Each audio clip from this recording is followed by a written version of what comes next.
Muito bem. Felipe. Deixa eu trazer só uns superchats aqui. A Débora Bianchini, é verdade, professor João César. Aqui na Espanha, a extrema-direita botou seus jornalistas dentro da Câmara de Deputados para constranger as esquerdas com fake news. E tem o José Cruz, que ele tinha perguntado, antes de você entrar, João, sobre se o Lula deveria aparecer mais em programas como Pedro Bial, dar mais entrevistas. O Bial que disse que só entrevistaria o Lula se tivesse um polígrafo, lá o pessoal lembrou aqui na China. Isso. E ele disse, acho que vocês não entenderam, Lula tem que dar entrevista na grande mídia para reverberar, infelizmente tem que ser assim, sobe a popularidade, o que acham? Aí eu já passo essa pergunta, será que é uma boa? Cara, eu acho que o Lula tem que dar entrevista pra gente, sinceramente, não tô nem... O João César falou uma coisa aqui que o Lula sabe. No momento em que ele estava com mais dificuldade, preso, isolado, né? Até agora mesmo, Mojica morreu, ninguém falou que, entre outras coisas que o Mojica fez, foi vir aqui visitar o Lula na cadeia, como o Papa que mandou enviado aqui, a gente deu matéria na época, e foi tratado como jornalismo de fake news. Então, dá entrevista, dá coletiva, ou dá para todo mundo, coletivas, que aí eu acho que ele pode se comunicar mais, ser algo como as manhaneiras, Dri. Ou, se for ter que escolher, que escolha aqueles que são os veículos mais próximos a ele, como fazia o Bolsonaro. Não sei se o João César e o Felipe concordam, mas assim,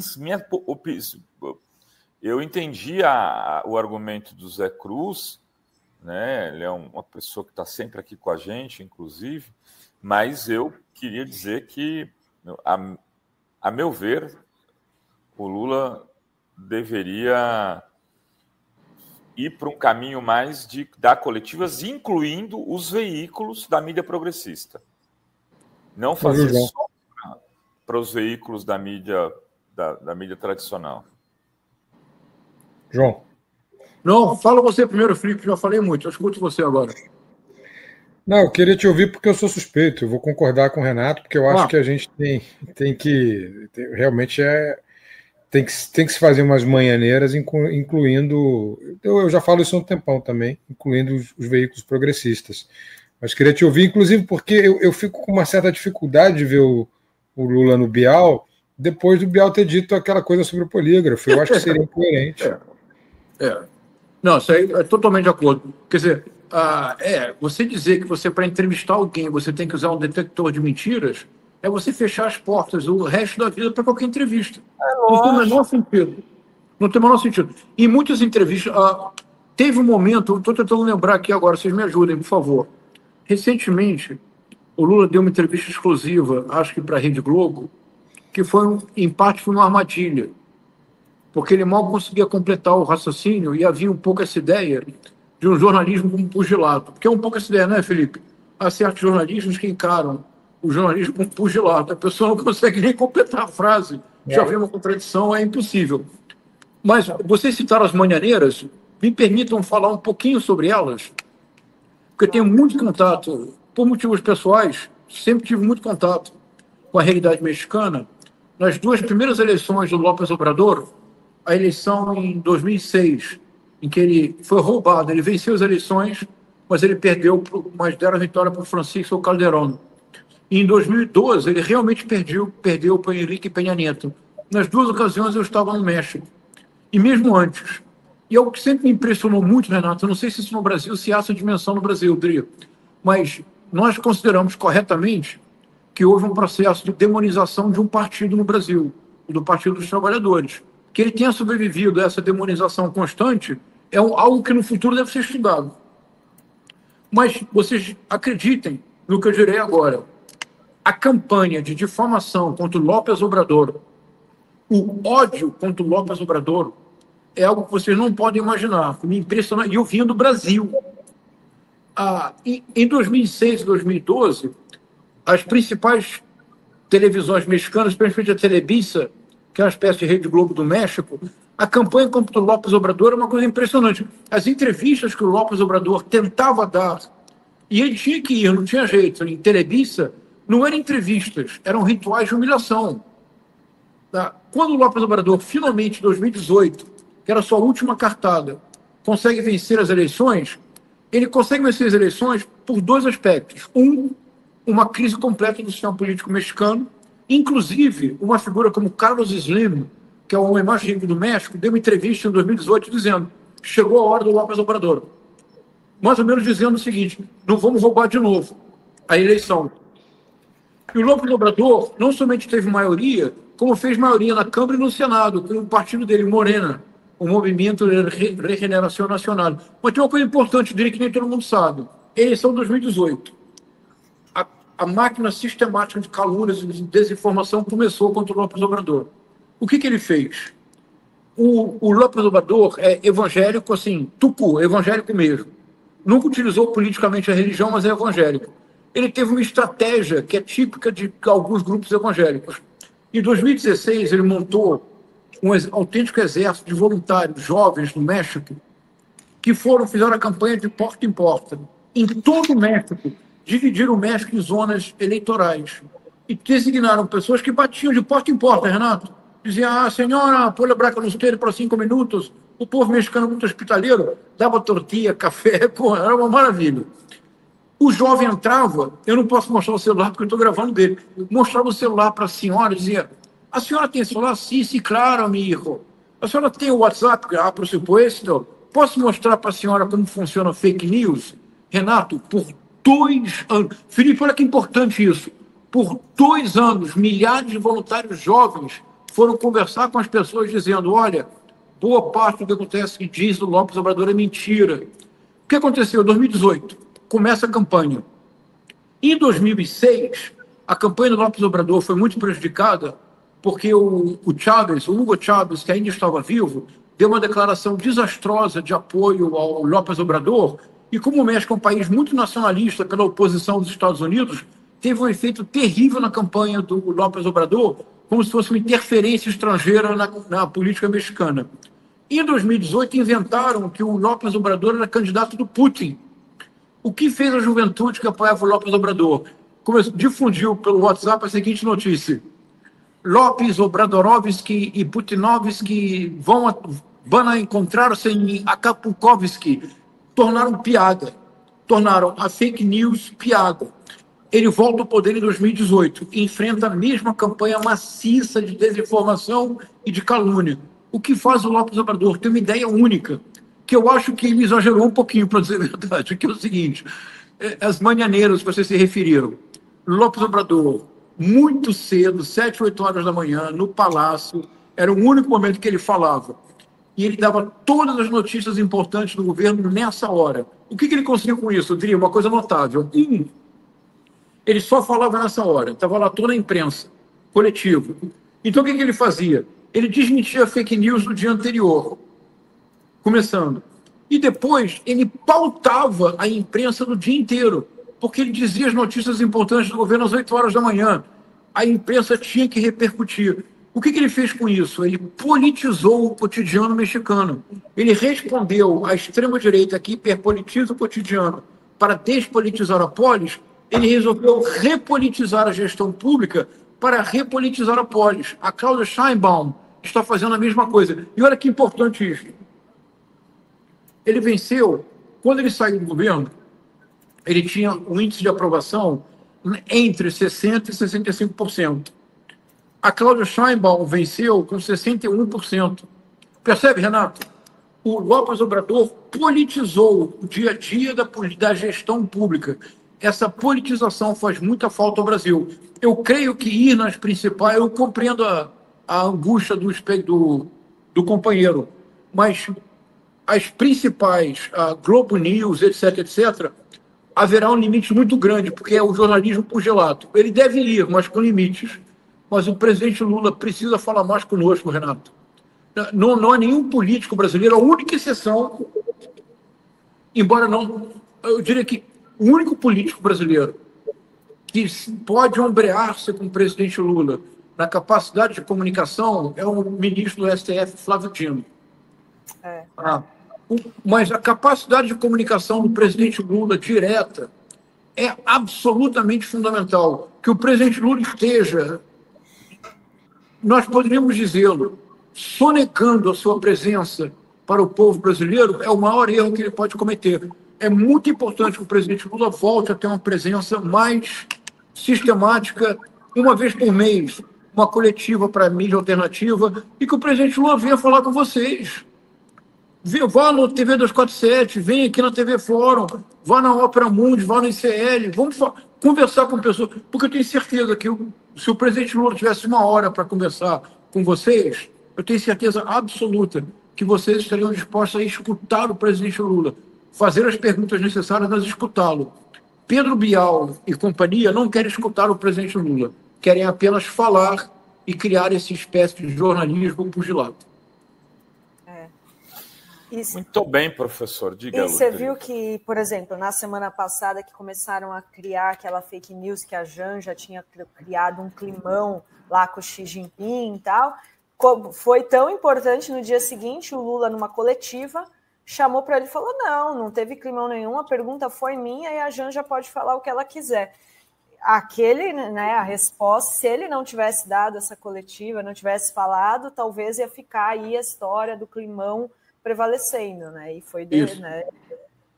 Então, e a fake news que a primeira-dama teria levado 200 malas para a Rússia. É uma coisa louca, porque, Felipe, o que você faz com 200 malas? Assim? Dinheiro do INSS. E o dinheiro ainda era do INSS, né? Mas isso está na lógica. O Steve Bannon, ele dizia muito isso, né? Quanto mais bizarra for a notícia, melhor. Então, sempre exagerem na fake news, porque ela terá uma reverberação maior. A dica, né, inspirada em Goebbels, do Steve Bannon. Meio que o grotesco do Wolfgang Kaiser presente. A estética do grotesco associada, né, ao absurdo. Então, isso funciona muito, né, João? Funciona muito, com muita eficácia, com muita eficiência. Quanto mais grotesco, mais reverberação. E aí a fake news, ela simplifica. Vocês se recordam como a Carla Zambelli apareceu no espaço público depois da participação dela gloriosa no movimento feminista FEME, etc.? Vocês se recordam que ela gravou, diante de uma loja da Havan, ela gravou um vídeo dizendo que a loja, na verdade, era da família da Dilma, e que a loja se chamava Havan em homenagem à Havana, que era uma declaração comunista. É inacreditável. Agora, tem uma coisa... Está nessa lógica. Agora, mas, Felipe, aqui tem uma coisa que me preocupa. Deixa eu comentar com vocês para escutar. Vou ser bem breve, estou falando muito, estou preocupado. Vou ser bem breve agora. Imagina, tá uma aula aqui. Eu acho, Renato e Dri, que nós cometemos um enorme erro. Por exemplo, quando a Carla Zambelli, que nem era deputada, gravou esse vídeo dizendo que a Havan pertencia, não me recordo se ela disse que era a filha da Dilma ou o filho do Lula, não me recordo agora, acho que era da Dilma, não era? Da Dilma. Tá. A presidente Dilma, eu compreendo o enorme desprezo que a presidente Dilma tem por esse tipo de ação. Mas teria sido indispensável que ela tivesse sofrido um processo, porque ela incorreu em 3 crimes graves, crimes contra a honra. Ela incorreu em injúria, difamação e atribuição falsa de crime, porque ela atribuía o império da filha da Dilma construído com dinheiro público, de corrupção. Então, me parece que nós hesitamos muito, nós falhamos ao não lançar mão sistematicamente de instrumentos que o Estado Democrático de Direito coloca à nossa disposição. Nós permitimos demais que essas bizarrices se transformem em votos nas urnas. Porque quando a bizarrice cria visibilidade, a visibilidade gera, de um lado, monetização, do outro, capital político. Quando o capital político se converte em votos nas urnas e se transforma em mandato, essas pessoas se sentem absolutamente imunes. Eles confundem imunidade parlamentar com impunidade para crimes. Mas, em alguma medida, Felipe, eu realmente estou convencido que a responsabilidade é nossa.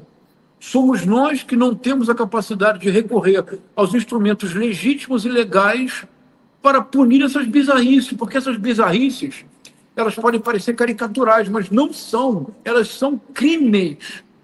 Nós deveríamos começar sistematicamente a tentar responsabilizar penalmente essas pessoas. São crimes e tem método, tem uma metodologia. Elas estão ali com uma função, não são gratuitas também. Diga, Renato.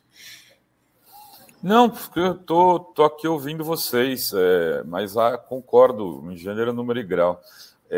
Dri, temos mais alguma notícia para o professor João César comentar? Tem vários comentários aqui. Eu queria que ele divulgasse o curso dele. Obrigado. Porque também, senão... Muita gente já falou aqui que quer fazer William Shakespeare, Imaginação Literária e Política Contemporânea. Conta pra gente desse curso, João. Olha, é a primeira vez que eu vou oferecer um webinário. Algumas pessoas tinham me pedido para fazer um curso, mas para fazer um curso bem feito, eu precisaria de umas 25 horas de gravação. No momento, eu não disponho de tempo. Então, uma opção que surgiu é esse webinário. Como é que funciona um webinário? Nós nos encontraremos no sábado, dia 31 de maio, e no domingo, 1 de junho, e passaremos de 6 a 8 horas lendo passagens selecionadas de 4 peças shakespearianas. A ideia por trás, Felipe, responde à sua primeira inquietação. A pergunta é: o que pode a imaginação literária diante dos desafios da política contemporânea? Eu creio que pode muito. Pode nos ajudar a compreender as estratégias discursivas, pode nos ajudar a desvendar a retórica dos afetos da extrema-direita, porque tudo isso está no Shakespeare. E pode, sobretudo, nos ajudar a projetar cenários. Então, veja, no sábado, nós vamos discutir 2 peças. A primeira e a última tragédias políticas do Shakespeare, Titus Andrônicos e Coriolano. O tema dessas 2 peças é como, toda vez que a linguagem perde o protagonismo na ágora, a violência torna-se protagonista. Se eu precisasse sintetizar essas 2 peças com versos de um autor brasileiro, seria de um autor que não é conhecido por ser poeta. Olha que interessante, diria. Seria do romancista Paulo Lins. O Paulo Lins começou sua carreira literária como poeta. E ele tem um verso que resume perfeitamente as 2 peças do Shakespeare. O verso, olha que verso bonito, ele diz assim: falha a fala, fala a bala. É isso. Toda vez que a linguagem falha, o que fala, no caso do Coriolano e do Titus Andrônicos, não pode ser a bala, porque não havia arma de fogo. Então, no caso do Shakespeare, seria assim: falha a fala, fala a espada. Então, nessas 2 primeiras peças, nós vamos passar umas boas horas do sábado lendo passagens selecionadas para compreender como a perda da linguagem, a incapacidade do diálogo se traduz na violência. Isso é a extrema-direita contemporânea inteira. No domingo, nós vamos discutir passagens selecionadas de 2 peças pelas quais eu tenho enorme paixão, que é Ricardo III e Macbeth. Nas 2 peças, o tema central, e parece que o Shakespeare escreveu pensando nos dias de hoje, o tema central é como fake news e teorias conspiratórias tornam-se um autêntico motor de ascensão para a chegada ao poder. O Ricardo III, que é o primeiro vilão do teatro mundial, que não é um vilão dissimulado como Iago, pelo contrário, ele tem orgulho de ser vilão, ele tem uma espécie de vilania ostentação, e ele define como ele chegará ao poder, e ele chegará ao poder lançando mão de fake news e teorias conspiratórias. E nós vamos analisar como isso acontece na peça. Em Macbeth, é o mesmo, a força das narrativas como instrumento de dominação política, mas com uma diferença em Macbeth, eu termino. Na cena final, quando Macbeth é finalmente derrotado, ele é derrotado por um militar chamado Macduff. E antes de derrotá-lo e matá-lo, o Macduff diz a palavra-chave. Ele olha para o Macbeth e fala assim: show thy face, tyrant. E eu posso aqui traduzir com a ajuda do Cazuza. Ele diz assim: tirano, mostra a tua cara. Renato, no espaço público, nós precisamos resgatar a coragem do Macduff. Nós temos que dizer: Jair Messias Bolsonaro é um tirano. Donald Trump é um tirano. E o tirano mais perigoso de todos é o projeto de tirano neoliberal privatista, que se chama Tarcísio de Freitas. E nós temos que ter coragem no espaço público de dizê-lo. Show thy face, tyrant, Tarcísio de Freitas. se nós não tivermos coragem de dizê-lo no espaço público, claramente eles dominam. É isso, Dri. Nós vamos passar sábado e domingo, de 6 a 8 horas, conversando, lendo as passagens e pensando sobre a política contemporânea. Eu acho que é simpática a ideia, não é? Muito simpática. Eu estou colocando no chat, vou colocar aqui na descrição do vídeo também. Tem já uma galera interessada aqui do chat. Que bacana. Muito legal a ideia, a proposta. E vou ler aqui os superchats também. Então, vai ser no sábado, 31 de maio, domingo, 1 de junho. Então, se inscrevam. Muito bacana. E deixa eu ler aqui os superchats. Obrigado, pessoal, pelo espaço. E liberando também o professor. Professor João, em que parte do corpo você passaria o perfume da Zambelli? Dizem que é um bom repelente, é porque ela falou agora que ela vai se dedicar a uma linha de cosméticos com... É verdade? Eu não sabia disso. Bom, mas olha, vamos tornar esta caracterização do sucesso da extrema-direita? Felipe, a extrema-direita triunfa porque a extrema-direita representa a monetização radical da vida política. Tudo que eles fazem tem como finalidade monetizar. São duas tríades. E nós vamos tratar disso também no webinário, Dri. Olha, a primeira tríade da extrema-direita. A extrema-direita precisa do lacre. Sem o lacre, não há like. Sem like, ou seja, visibilidade, não há lucro. Dinheiro na mão é vendaval e voto, capital político. Exemplo máximo disso, Nicolas Ferreira. Agora, para conseguir o lacre, que gera o like, que permite o lucro, o que faz a extrema-direita? São 3 M's. Mente. Mente para manipular a militância. Manipula para monetizar. Veja, Renato, para Carla Zambelli e tutti quanti, Dri, os 58 milhões de votos do Jair Messias Bolsonaro no dia 30 de outubro de 2022 não são 58 milhões de votos de eleitores. São 58 milhões de clientes potenciais de um mercado altamente engajado, um mercado de nicho, que é o mercado monetizador da radicalização política. A extrema-direita é marxista involuntariamente. Se o Marx dizia no Capital que a moeda tornou-se o tradutor universal, a extrema-direita tornou a monetização a razão de ser da vida política. Por isso eles fazem a militância 24 horas por dia, 7 dias por semana. Por muito tempo eu achei que era uma questão ideológica. Eu estava equivocado, eu demorei a compreender. Eles fazem isso 24 horas por dia, 7 dias por semana, porque eles estão ganhando dinheiro, eles estão monetizando, como o Bolsonaro agora, que pede Pix para pagar as despesas do filho em Orlando. Como a Carla Zambelli vendendo agora perfume e batom. Parece que o batom vai se chamar espanhol. E aqui o José Cruz diz: enquanto a esquerda fica sem fazer a luta política, o bonde vai passando. Já vi até falar que a mulher de Tarcísio de Freitas já está sendo preparada para o governo. Chupa essa manga, será eleita? Que acham? Para governo? Será que é isso que ele quis dizer? Eu acho que é, né? A mulher... Só falta isso, né? Agora já não basta a Michele, né? Mas, José Cruz, deixa eu lhe dizer uma coisa em relação ao Tarcísio de Freitas e ao Guilherme Derrite. É preciso que a mídia alternativa comece a veicular um nome e, sobretudo, análises importantes sobre o Nayib Bukele. O Nayib Bukele será o fiel da balança em algumas situações na eleição de 2026. Já há grupos e movimentos que estão se apropriando da imagem do Nayib Bukele e que começam a fazer propostas como se não fossem nada, que são as propostas do Nayib Bukele para a segurança pública. Para que vocês tenham uma ideia, El Salvador vive em regime de exceção desde o dia 27 de março de 2022. No dia 27 de março de 2022, aprovou-se um regime de exceção por 30 dias e ele tem sido renovado desde 26 de abril de 2022 até hoje. é uma renovação constante do regime de exceção. O que significa isso? Suspensão do habeas corpus. É como se El Salvador vivesse hoje no AI-5 brasileiro de 68.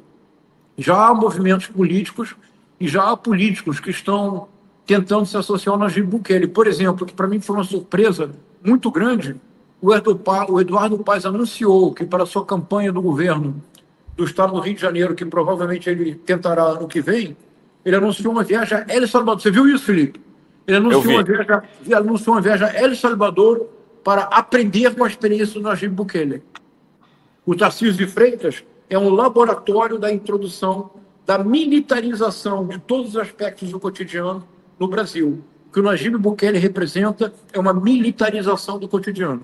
É essa a função histórica do Tarcísio de Freitas que nós temos a obrigação de denunciar desde agora. João, quem está te mandando um abraço aqui é o nosso querido, teu xará, né? João Pedro, o autista dos desenhos. Gosto muito dele. Grande abraço, João Pedro. Gosto muito dele. Um artista maravilhoso. Ele é fantástico. E ontem ele esteve na Bahia, lá com Jerônimo. Tá bacana. Todo mundo. O João Pedro está ficando famoso. Ele já é famoso. João Pedro é um estrela. Famoso. E a Marga diz: se o Lula for no programa da Vera, vai cair no meu conceito. Ele tem que dar entrevista para quem nunca largou a mão dele, ou seja, a mídia progressista. É isso aí. A Tânia diz: entendo, Rovai, mas nós que estamos aqui já somos Lula. E em comunidades se informamos pelas TVs abertas e não pelas mídias. Em comunidades se informam, né, pelas TVs abertas e não pelas mídias independentes. E a Tânia diz que já deu aula em comunidades e sabe bem como é. Quem vê Roda Viva e Pedro Bial, assim, com todo carinho. Não. Eu não acho que seja comunidades, assim. Não acho. Então, acho que nesse caso, se você falasse tem que ir a programas populares, ele tem até ido em alguns, tipo, né? Ratinho. Mas o Lula tem que falar mais, isso eu acho. E a Denise diz: amo o João César na Fórum, deixam ele concluir o raciocínio. Professor, compartilha as lives literárias no YouTube, não tem o Insta, que você faz as lives literárias também no Instagram. Isso, às sextas-feiras, Muito obrigado. É outro projeto, é a ideia desse... Toda sexta-feira, às 19 horas, eu abro uma live no Instagram, gratuita, claro. Abro uma live, já chegamos na live de número 13 e passamos 50 minutos falando só de literatura, porque, Felipe, eu estou convencido que para derrotar a extrema-direita de maneira definitiva, nós temos que baixar a bola, abaixar a temperatura e voltar a uma certa normalidade. Falar de literatura, falar de música, falar de arte, falar de futebol. Não podemos deixar que o nosso imaginário seja colonizado permanentemente pelas bizarrices da extrema-direita. Por isso que eu comecei essa entrevista lembrando que 10 anos atrás, o que nós dois fazíamos, João, era isso, era discutir literatura. E acho muito bom você trazer Shakespeare para esse contexto. É isso que precisamos, trazer mais a arte para o contexto que estamos vivendo. E eu acrescentaria na teoria da conspiração até Otelo, e o lenço de Desdémona está aí para comprovar isso. Boa. Coisa que eles odeiam, né? A arte e a cultura. E o Ayrton diz que aula maravilhosa e profunda e uma cópia tem que ser enviada para a presidência da República. Vamos enviar o vídeo. É conversa, não é aula, não. É uma conversa, um bate-papo. E eu queria agradecer muitíssimo, João César. Muito obrigado. Viu? Prazer tê-lo aqui conosco. E já vou dizer até a próxima. Bom, e vamos divulgar o curso do Muito obrigado. Uma alegria falar com vocês, uma alegria grande rever o Felipe. Um abraço. Um abraço, João.